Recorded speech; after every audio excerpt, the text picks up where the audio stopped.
Hello my friends and welcome back to Dragon Age Origins. In yesterday's video we finished up the DLC Return to Ostagar, and now I'm back in camp and I figured it was a good time to chit chat with everybody before I move on to my next major questline that I want to work on. I did give out gifts. The gifts that I have in my... I only gave out 3 so far, so I've got a whole bunch still left. I gave out one to Alistair, which brought me up to 34 neutral, and it did actually give me... maybe it's under K? Yeah. No. It did give me a plot talent, which was minor constitution, and it basically says that due to my leadership, we've gained a minor bonus to Constitution, which is nice. So I assume that means that I'm going to get one for all my party members eventually. So I gave a gift to Alistair, I gave a gift to Sten and Leliana. I didn't give anything to Morrigan because I'm contemplating romancing her as a character. So I don't want to rush anything and muck something up because I feel like that could happen. So let me do a quick save before I start talking to everybody. But today may just be chit-chatting in camp, and then we may tomorrow do a quest line, one of the major quest lines, but we'll see how it goes.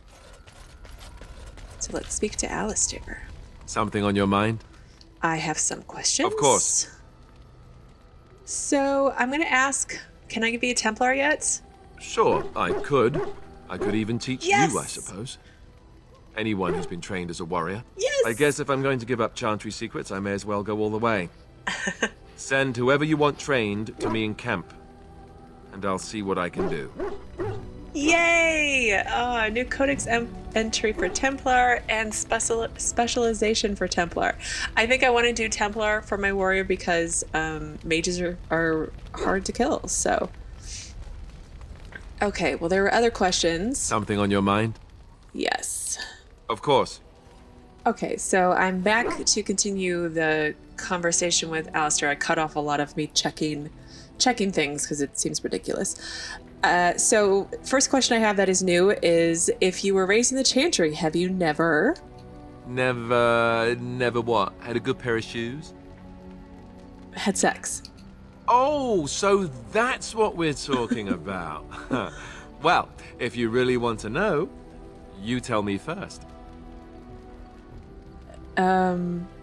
Tell you what? Of course I have. I feel like he would have. I feel like Edward would have had sex. And apparently you have no shame as well. Well, all right, I'll play along. I myself never had the pleasure. Not that I haven't thought about it, of course. But, you know.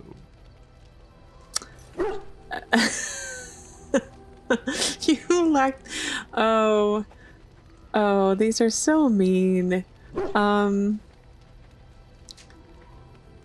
So you've never had the opportunity then? Well, living in the Chantry it's not exactly a life for rambunctious boys. They raised me to be a gentleman. That's not so bad, is it? I mean, no, I want to combine this. Not really, no, but you tell me. So will you tell me? I've no urge to rush into anything. We may not even survive what is to come, after all. Enough. I don't want to talk about this anymore. Let's go. Okay, what changes about you after the joining? You mean other than becoming a Grey Warden? Well, yes, but you've been a Grey Warden longer than I have, so I would like to know. You know, I asked Duncan this too, and all I got was, "You'll see." Well, he wouldn't tell you? Oh, it's not that Duncan wants to keep it a secret. It's just that the Grey Wardens don't discuss it much. I gather it's not a pleasant topic. The first change I noticed was an increase in appetite. I used to get up in the middle of the night and raid the castle larder. I thought I was starving. I'd slurp down every dinner like it was my last. My face all covered in gravy. When I'd look up, the other Grey Wardens would stare, then laugh themselves to tears. So it was a joke to them? More like an initiation. They all went through it too. Oh, and then there were the nightmares. Duncan said it was part of how we sense the Darkspawn. We tap into their, well, I don't know what you call it, their group mind. And when we sleep, it's even worse. You learn to block it out after a while, but at first it's hard. It's supposed to be worse for those who join during a blight. How is it for you? Yeah, I've had some strange dreams. Some people never have much trouble, but that's rare. Others have trouble sleeping their entire life. They're just more sensitive, I suppose. Everyone ends up the same, though. Once you reach a certain age, the real nightmares come. That's how a Grey Warden knows his time has come. His time has come? Oh, that's right. We never had time to tell you that part, did we?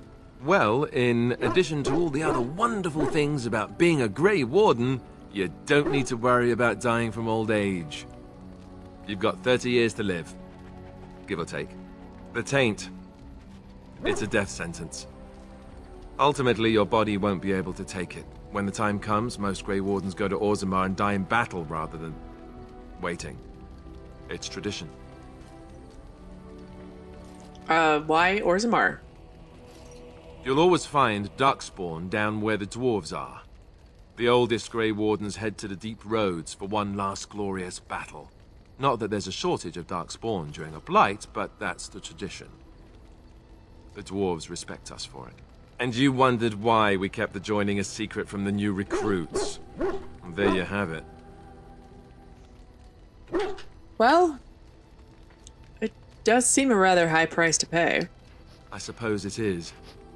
We're the only ones who can stop the blight, however. Is there a price too high to pay for that? You know, Duncan, he started having the nightmares again. He told me that in private. He said it wouldn't be long before he'd go to Orzammar himself. I guess he got what he wanted. I just wish it had been something worthy of him. Yeah, I'm like, is this all we have to look forward to? Well, we're either going to die killing the archdemon for this blight, or we're going to die in the deep roads. It's really kind of depressing. Well, he will be remembered, Alistair, as will all the others. I know. Ending the blight should make this all worthwhile, right? Right? Yeah. Okay. I feel like we made some progress in his conversations. Up to 37 warm. Let's talk to Miss Leliana first. We are currently at... somewhere. There we go. It's neutral still. Man, it's hard to get her rep. Yes? Okay, I'd like to talk. Well, here I am. Okay, you are a traveling minstrel. Do you have any tales to share? Of course I do. I love stories far too much to keep them to myself. Everyone should be able to benefit from them, I think. Okay. Do you tell me about the Darkspawn? Chantry law says it is man's pride that created the Darkspawn. In ages past, the mages of the Tevinder Imperium ruled much of the world we know.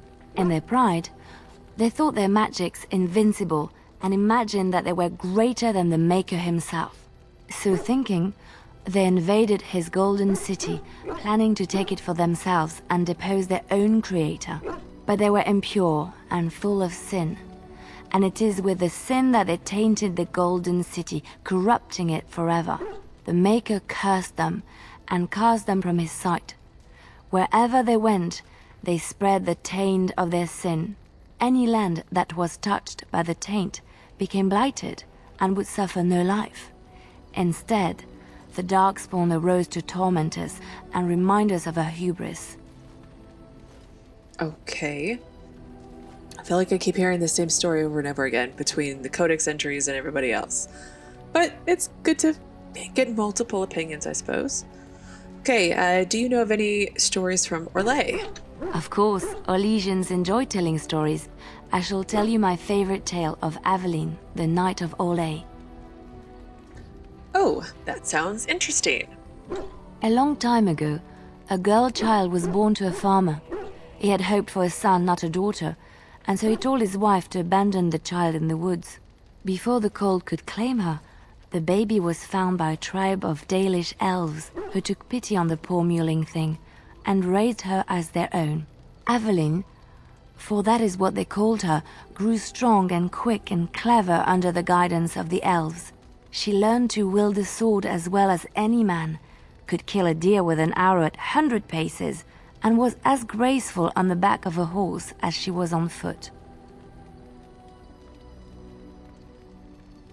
Continue, please. Aveline's Dalish guardians saw that she could easily best any Orlesian chevalier in battle, and wanted to show the cruel humans the child they had left to die. They bestowed upon her a fine horse and armor, and sent her to prove herself to her people in the grand tourney. Now in those days, no woman was allowed to take up arms, let alone compete in the grand tourney, but Aveline kept her helmet on and was not discovered. Oh, did she win the tourney? Aveline won many events and gained the approval of the adoring crowd.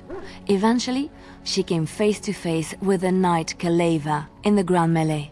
Aveline had already bested him in the joust, and Kaleva was determined not to lose a second time. Out of desperation to regain his honor, Kaleva tripped Aveline and tossed her to the ground, ripping off her helmet as he did so. Silence fell upon the arena as Aveline was revealed. Kaleva declared the previous competitions invalid. A woman had taken part, and this was not allowed. But the crowd cheered for Aveline. Kaleva was furious, for he had lost to a woman and was now being shamed. Blinded by his rage, he forced Aveline to her knees. "Know your place, woman," cried he, and slit her throat.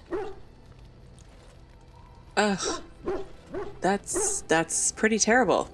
The son of the king, Prince Freyan, was present. He recognized Aveline's skill and bravery and began to see the injustice done to the women in his land. When he was made king, he rewrote the laws of Orlais so that women could also become chevalier. He honored Aveline and knighted her after her death, and to this day, any female who is knighted reveres Aveline the Brave, for she is the patron of all women chevalier. Oh, that's a good one. Let's do one more story. So, do you know any Ferelden legends? I know one, told to me by my mother a long time ago. It always chilled me to the bone. Maybe you have heard of Flemeth? Yeah. I've met a Flemeth in the Kakari Wilds. Are you sure? Was she the Flemeth of legend? Flemeth, the devourer of men? Flemeth, mother of witches? Flemeth, demon-touched, who dwells in the mists?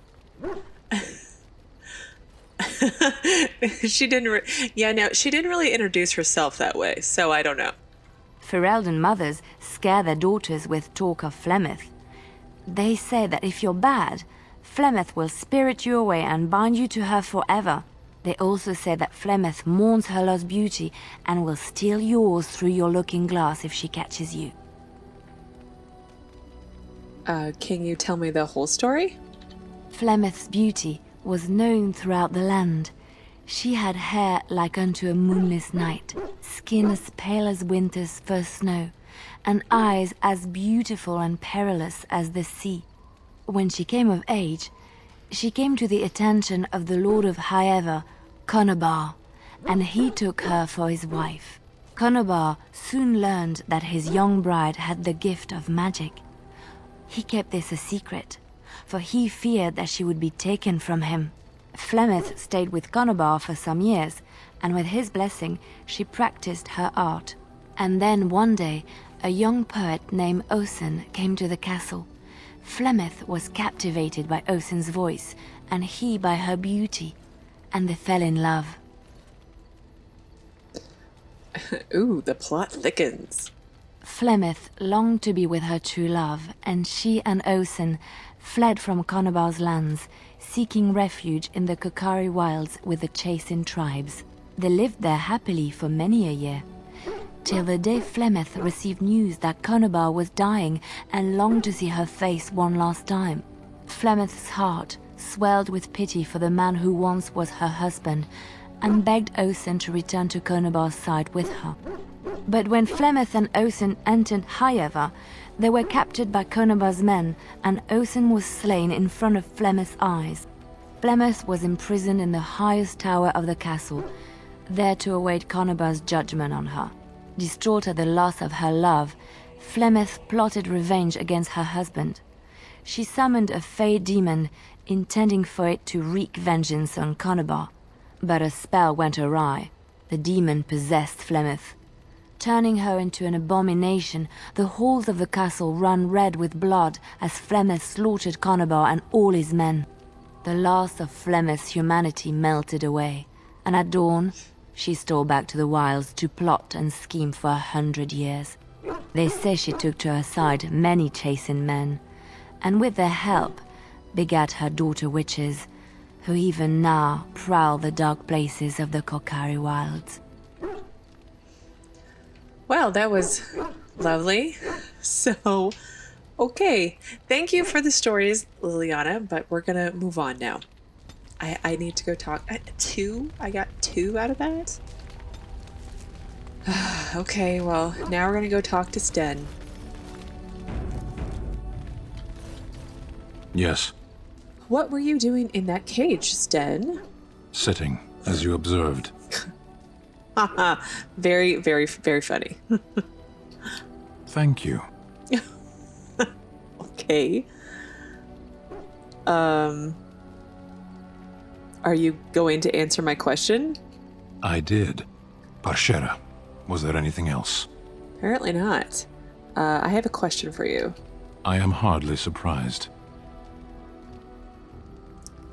Why did you come to Ferelden? To answer a question. Okay, what was the question? The Arishok asked what is the Blight. By his curiosity, I am now here. What's an Arishok? The one who commands the Antam, the body of the Kunari. Okay, why does he care about the Blight? Why do you? Well, I'm a Grey Warden, so it's kind of my job. Exactly. You don't ask, nor do I. The Arishok sends me and I go. Okay, did you find, well, do you need to report back then? Yes.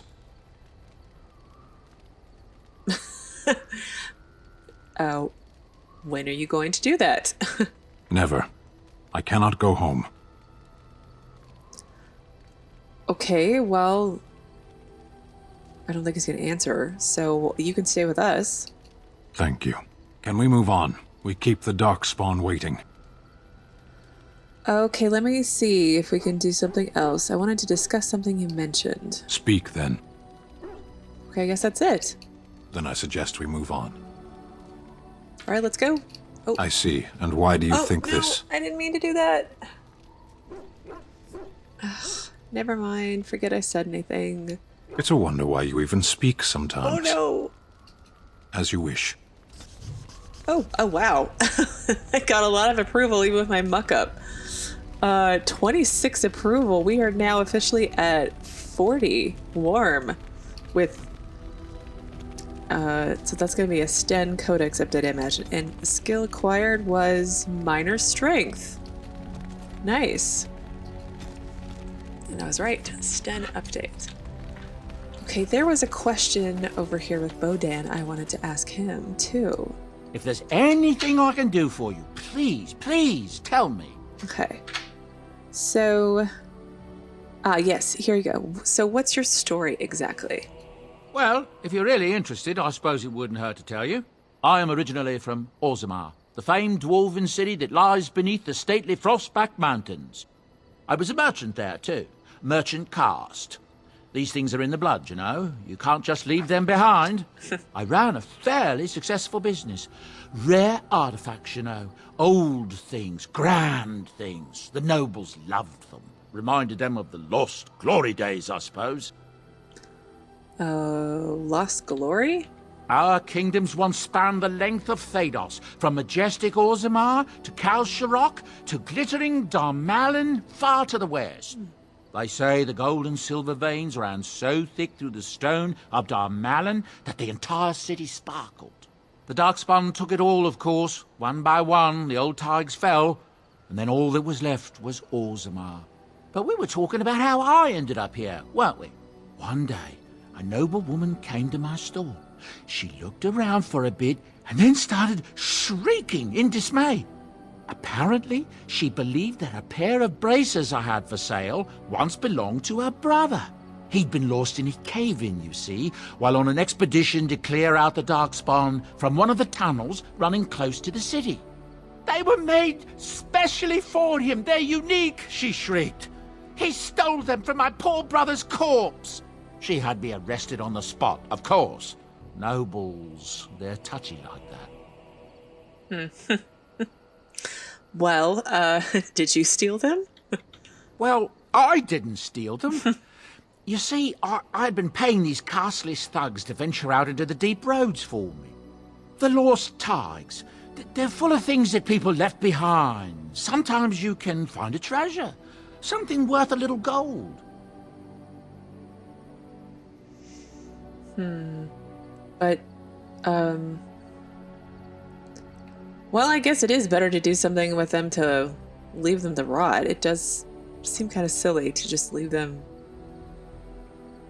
I don't know. Yeah. That's exactly how I see it. The noblewoman, she wasn't too happy with the theft of her brother's braces. I don't know what they planned for me, and I didn't want to find out. Bribed the guard that was watching me and took off for the surface first opportunity I got. Never looked back. Well, it does seem quite lucky that you have done so well. I thank the stone every single day. Now, is there anything the boy or I can get you? Oh, but where did these goods come from? Not the deep roads, right? Look, we don't rob people, all right? We don't take things from people that need them. The things in the Lost Tigers, what good did they do lying there? I brought them back to Orzammar, where people could look at them and remember. It's not all that different up here. There are places long abandoned by the humans everywhere. Even more now with the Darkspawn coming. What do you mean? People flee from the Blight with good reason, but they forget things. Things with value and meaning. They leave them behind because they're frightened and desperate.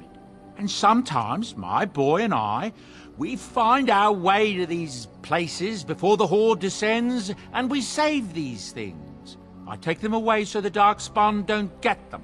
Is that so bad? They destroy everything they touch. Well, again, I guess it's better than having the Darkspawn take it all, right? That's what I tell myself, too. Ah, these are dark times indeed. Dark times, my friend. Yeah. So you did mention your son in your tale. Ah, yes. I'm married to a fine woman back in Denerim, it's true. She'd give me a son if she could, but that's not likely to ever be. Sandal here. I found him in the deep roads years ago. Abandoned, I think, and he was never quite right in the head. I took him in, and I brought him with me when I came here to the surface. He may not be my blood, true, but I think of him as one. We left Orzammar. That's right, boy. Maybe one day we'll see it again. That's really nice. That was really generous of you. It's not as if I don't benefit, mind you. Turns out the boy's a natural working with enchantments. He might have even been lyrium-addled. I never thought of that before, to be honest. Happens sometimes. He can work an enchantment into just about anything, however, given some time. Could probably open his own shop, if he knew how. Enchantment. Well, he does seem to enjoy it, at least. Oh, that's very sweet. You're a good person, Bodahn. All right, well, let's finish up, I think. Maybe not finish up, but let's go over here and talk to the lovely Miss Morrigan. Yes? Well, I would like to ask you something. If you must. Have you ever been hunted by the Chantry? You are very cute to ask so many questions. Well, and you're very cute to be so evasive, lovely Morrigan. Really? Perhaps we should be wrapped in ribbons and adorned with flowers. So cute are we, too. Obviously. My mother has been hunted from time to time, yes, by Templar fools like Alistair, which should tell you how successful they generally were. Flemeth made a bit of a game of it, in fact. The Templars would come again, and she would look at me and smile and say that the fun was to begin once more. You really had no trouble with them then? I am unsure. I was too young to understand, and perhaps 'twas bravado on Flemeth's part, or perhaps she was merely amused. I will never know. Flemeth would warn them, once. 'Twas a warning they inevitably failed to heed. And then the true game began. Often Flemeth would use me as bait, a little girl to scream and run and lure the Templars deeper into the wilds and to their doom. But yeah, surely more would have followed, right? Sometimes. Eventually. Thankfully, the wilds is a vast place. Once they found us, Flemeth would simply move us elsewhere, and we would be lost within the forest once again. I did not understand the danger we faced until I was much older. I had never heard of apostates or maleficarum.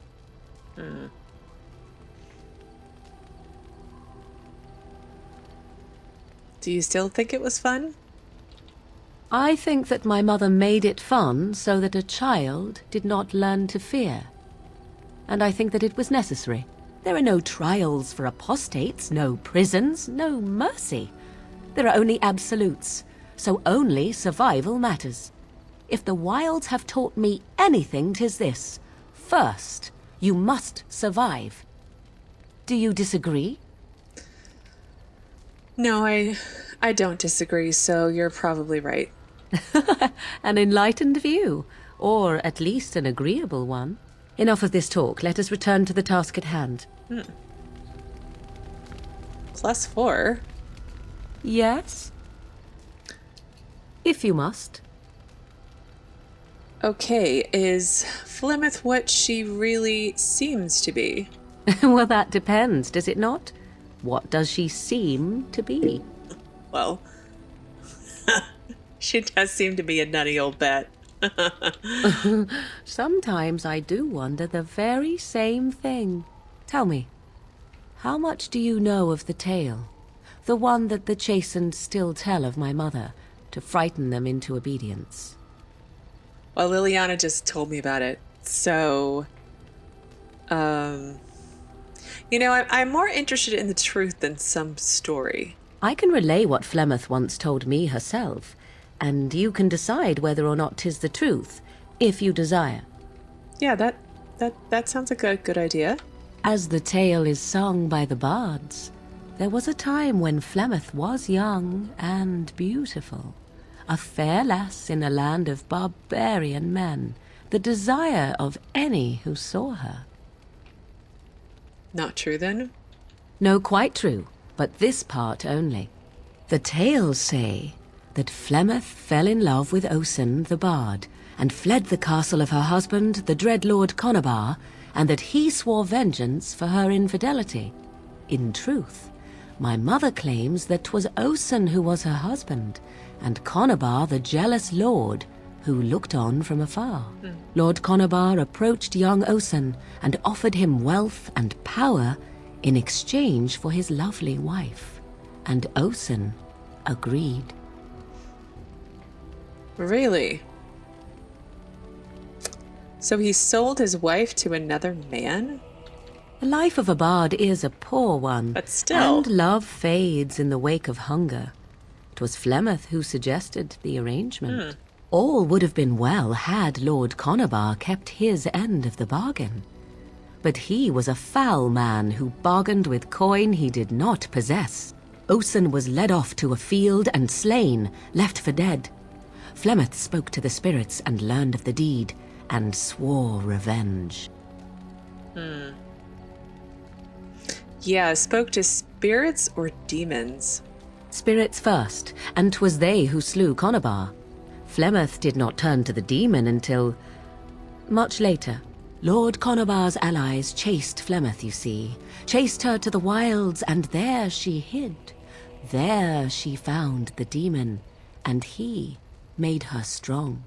The legends all speak of the great hero Cormac, he who defeated Flemeth and her great army when she invaded the lowlands centuries later. All lies. Wait, which? She never invaded, or he never defeated her? The truth of the matter is that there was never an invasion. As Flemeth tells it, the Chastened never raised an army under her banner, and she never fought with any warrior named Cormac. Cormac led a brutal civil war against his own people, and later claimed it was to vanquish evil that had taken root amongst the lords. Thus, he was hailed a hero. Flemeth was only attached to the legend much later. Perhaps 'twas due to the great war with the Chastened that eventually came, but Mother claims not to know how it began. So do you believe her version? I do not believe everything that Flemeth claims. Oft it seems her bitterness has coloured her memories. But on the whole, yes, I believe this tale, if not all. How is it that she has survived for so long, then? The demon within her has transformed her into something else. An abomination, perhaps some would say. I know not. I only know my mother is clever, and she is part of the wilds as it is part of her. But she is no immortal. She bleeds. A blade in her heart would kill her like any other, were it lucky enough to find her. So the legend tells of Flemeth having many daughters. You ask if I have sisters. I have asked of this myself. The stories tell of many witches of the wilds after all, not just the one. And these tales existed long before I did. Flemeth refuses to speak of other daughters, if they existed. So, should I believe I am her first? I doubt that too. Well, why would she refuse to speak of them? The Chastened tell of a falling out between Flemeth and her daughters. They say that one day she hunted them all through the wilds and ate their hearts. It may be true.